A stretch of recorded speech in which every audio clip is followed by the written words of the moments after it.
J'étais avec des étudiants qui lisaient des livres en développement personnel, ça pouvait être des livres de John Maxwell ou d'autres personnes, et qui me disaient « mais moi aussi j'aimerais devenir un leader ».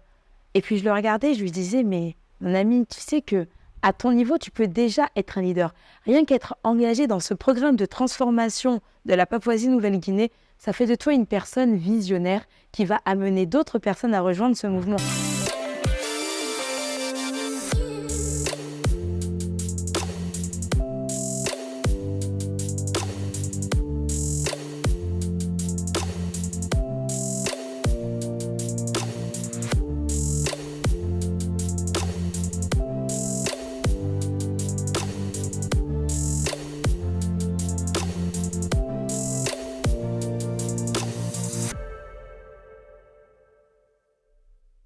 Je vais te partager une expérience où vraiment je suis sortie de ma zone de confort, où je dirais plutôt j'ai élargi l'espace de mes possibilités. Ça a été en décembre 2022. Je suis partie pour la première fois de ma vie en Océanie, plus précisément en Papouasie-Nouvelle-Guinée, pour aller faire là-bas du coaching et des formations en facilitation. Et avant d'entreprendre ce voyage, je me suis dit, déjà quand l'opportunité s'est présentée à moi, je me suis dit mais waouh, incroyable. J'avais jamais eu l'idée de moi-même de me dire, bon, ben, je vais aller en Océanie, là, tout de suite, maintenant. Pour moi, je me suis dit, bon, peut-être dans quelques années, vu que j'aime beaucoup voyager, ça allait venir sur ma liste. Mais là, quand l'opportunité, elle s'est présentée, première réaction, ça a été d'être hyper emballée, motivée, etc. Et donc, j'ai pris en compte toutes les démarches nécessaires, toutes les modalités. C'était avec la Maxwell Leadership, organisation dont je suis membre en tant que coach et dont je suis également certifiée. Et je me suis dit, mais ça peut être génial en termes d'expérience humaine, mais également professionnelle. Et là, après, j'ai commencé à réfléchir à la culture, à la barrière de la langue, au fait que déjà, géographiquement, c'est un pays très éloigné de celui dans lequel je vis, qui est la France aujourd'hui. Mais je me suis dit, même en termes de culture, je n'ai jamais rencontré quelqu'un qui est originaire de là-bas. Je ne suis jamais allée dans les pays aux alentours.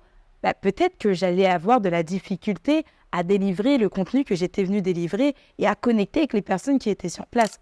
Cette question, elle est venue dans mon esprit, mais elle ne m'a pas empêché pour autant de préparer ce voyage-là. Et donc, je me suis dit, je vais quand même prendre le temps de me former et surtout de m'informer sur le pays, la langue parlée, voir un petit peu toutes les données importantes, les grandes villes, et de me dire, bon, je vais réussir à trouver un sujet d'intérêt commun avec les personnes avec lesquelles je serai en interaction. Et puis au final, tout s'est fait tellement naturellement. Pendant 2 mois, on s'est formé avec d'autres coachs de la Maxwell Leadership qui, eux, étaient basés plutôt aux États-Unis, en Australie ou dans d'autres pays anglophones. Et j'étais la seule francophone durant ce voyage. Donc, oui, au quotidien, je peux parler anglais ou autre, mais je me suis dit, c'est autre chose. Ça ressemble à quoi l'accent de quelqu'un en Papouasie? Enfin, ça me faisait rire, mais je me suis dit quand même, c'est une aventure tant d'un point de vue personnel que d'un point de vue professionnel. Et j'y suis allée. Et je tiens à dire que ça a été vraiment une de mes plus belles expériences de vie. Donc j'arrive là-bas, c'était un court séjour pour moi, entre différentes obligations professionnelles et personnelles en France. Je me suis dit, ok, je vais prendre 1 semaine et je vais aller là-bas, 1 semaine à 10 jours plutôt. Et en arrivant, je suis tombée sur des personnes mais tellement incroyables, avec lesquelles j'ai pu partager tant mes expériences, recevoir d'elles. Et beaucoup me disaient, tu sais, le leadership, c'est quelque chose sur lequel je me renseigne beaucoup. J'étais avec des étudiants qui lisaient des livres en développement personnel, ça pouvait être des livres de John Maxwell ou d'autres personnes, et qui me disaient, mais moi aussi j'aimerais devenir un leader. Et puis je le regardais, je lui disais, mais mon ami, tu sais que à ton niveau, tu peux déjà être un leader. Rien qu'être engagé dans ce programme de transformation de la Papouasie-Nouvelle-Guinée, ça fait de toi une personne visionnaire qui va amener d'autres personnes à rejoindre ce mouvement. Et le leadership, ce n'est rien d'autre que de l'influence au final. Donc, j'avais cette possibilité-là d'être moi-même actrice d'un changement que j'allais voir à mon niveau, à l'échelle d'une entreprise, à l'échelle de groupes de travail, ça pouvait être dans des écoles, des associations, mais qui allait par la suite se propager à tout un quartier, puis à tout un pays. Et les échanges que j'ai pu avoir avec les personnes sur place, sur les difficultés qu'elles rencontraient d'un point de vue notamment social, les inégalités hommes-femmes qu'on a pu me partager parfois, ou alors les difficultés à se lancer concrètement dans l'entrepreneuriat parce qu'il y avait le poids financier, des aides qui étaient existantes peut-être en France ne l'étaient pas pour eux. Et je me suis dit, mais waouh, c'est fou de voir comment tout plein de leaders nés pour moi, étaient autour de la table, mais n'en avaient pas conscience jusqu'à ce que on puisse échanger. Et de là, je me suis dit, je peux vraiment faire la différence au travers du leadership transformationnel, au travers tout simplement de ce leadership basé sur les valeurs où tu étudies pas à pas qu'est-ce que l'espoir, qu'est-ce que l'intégrité, qu'est-ce que l'amour même, tout plein de choses qu'au quotidien, on passe à côté. Et ce travail dont je vous parle, c'est pas juste un travail qui s'est fait avec des particuliers au niveau personnel, c'est vraiment d'arriver en entreprise, de s'asseoir avec ses équipes et de s'interroger sur les différentes valeurs que l'on souhaite avoir au niveau de l'individu, mais surtout au niveau de l'organisation, car c'est comme ça que les choses vont avancer. Et une des belles expériences que j'ai eues, c'est que j'arrive dans une société, une compagnie d'assurance très connue là-bas, et j'anime ce qu'on appelle une table de transformation, où on partage justement au sujet des valeurs. J'anime cette table de transformation et on parle de la valeur de l'espoir. Et donc, on est tous assis. Moi, au début, j'étais un petit peu quand même dans le doute légèrement à me dire « Ok, je suis avec des directeurs, des personnes d'une grande entreprise. L'anglais, c'est pas ma langue natale.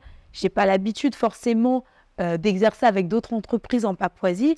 Comment je vais être perçue ?» Enfin, j'avais quelques questions au niveau de moi-même pour me dire « Est-ce que je vais réussir à réellement avoir l'impact que j'ai envie qu'il se produise ?» Et au final, je me suis dit « Non, écoute, sois juste toi. Les choses elles vont très bien se passer. Il n'y a aucun sujet à avoir. » Et de là, on commence à étudier les valeurs, les unes après les autres. Et je vois les liens qui se créent entre les participants autour de la table. Donc moi qui n'étais pas de leur équipe, eux qui étaient ensemble, qui avaient l'habitude de travailler ensemble, mais qui se sont découverts sous un autre angle, sous une nouvelle perspective.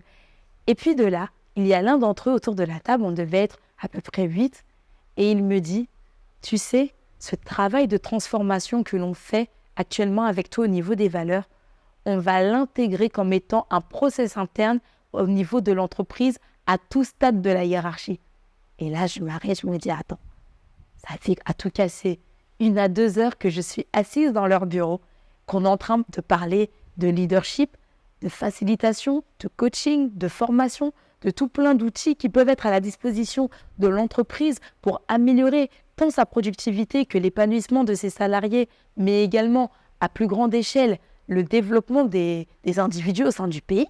Je me suis dit par mon intervention, alors que j'ai décidé de sortir de ma zone de confort, j'ai pu être cette valeur ajoutée-là à cette entreprise qui a vu l'importance de déployer ce process à tout niveau de la hiérarchie. Et je me suis dit, mais waouh, on ne s'imagine pas l'impact que peut avoir sur nos vies personnelles, mais surtout la vie d'autres personnes, le fait d'oser sortir de sa zone de confort, le fait de saisir les bonnes opportunités lorsqu'elles se présentent, de oui, avoir des appréhensions comme j'en ai eu, des questionnements, parfois quelques doutes, mais de se dire c'est pas grave, je fonce et je paye le prix qu'il faut pour aller au bout. Et de là, je me suis dit, mais sortir un petit peu des sentiers battus, tout en élargissant en réalité ma zone dans laquelle j'étais confortable. Parce que finalement, je parle de sortir de ma zone de confort en termes de culture, en termes de géographie, d'univers, mais j'étais quelque part à l'aise parce que qu'est-ce que j'ai fait ? J'ai partagé qui j'étais et ce que je savais. Finalement, ça n'a pas changé. C'était juste un autre environnement, mais l'essence même de ce pourquoi je le faisais, lui, était le même. Et ce que je veux faire maintenant, c'est t'encourager toi aussi à identifier cette zone de confort dans laquelle tu es et comment tu auras la possibilité d'en élargir les limites. Et c'est là que tu auras l'impression, comme on dit, de sortir d'elle, mais ce n'est pas réellement en sortir. C'est d'aller exploiter ta zone de génie, ce que j'appelle aussi la zone de l'inconnu, celle dont tu n'es pas encore conscient que tu es capable de le faire. Je n'étais pas consciente que j'étais capable, pendant toute une semaine, dans une culture qui n'était pas la mienne, dans une langue qui ne m'était pas familière de base, de transmettre la même valeur que si j'avais été en France, dans ma langue natale. J'ai pu voir que c'était important d'échanger tant avec des directeurs, des CEO même, comme ça a été le cas dans cette entreprise, mais aussi d'autres personnes qui sont à d'autres niveaux de la hiérarchie et qui ont été tout autant impactées. J'ai pu voir les liens se tisser tant entre les équipes et moi qu'entre les équipes entre elles, simplement parce qu'un jour j'ai décidé d'entreprendre ce voyage de transformation. J'ai décidé de partir à plus de 24 heures de chez moi en vol, partir littéralement un vendredi soir pour arriver là-bas à heure locale un dimanche matin. Autant te dire que ça a été le voyage le plus long de ma vie. Mais en termes de voyage personnel vers ma transformation, ça a été l'un des plus beaux. Et j'aimerais simplement t'encourager à me partager peut-être en commentaire ce que tu as pu faire un jour et qui t'a marqué parce que tu es sorti de tes habitudes, sorti de ton environnement pour aller ailleurs et apporter de la valeur à quelqu'un. Si tu as à cœur en tout cas de me laisser ce témoignage, c'est avec plaisir que j'échangerai avec toi. Et maintenant, je t'encourage vraiment à entreprendre dans cette manière-là de faire petit à petit à ton niveau. Si peut-être pour toi, c'est d'aller à 1 heure de chez toi, fais-le. Et tu verras qu'un jour, partir à l'autre bout du monde ne sera plus un challenge et sortir au-delà de tes compétences propres sera quelque chose pour toi d'inaccessible parce que tu t'en seras donné les moyens. Je te dis à très bientôt pour une nouvelle vidéo et merci d'avoir écouté.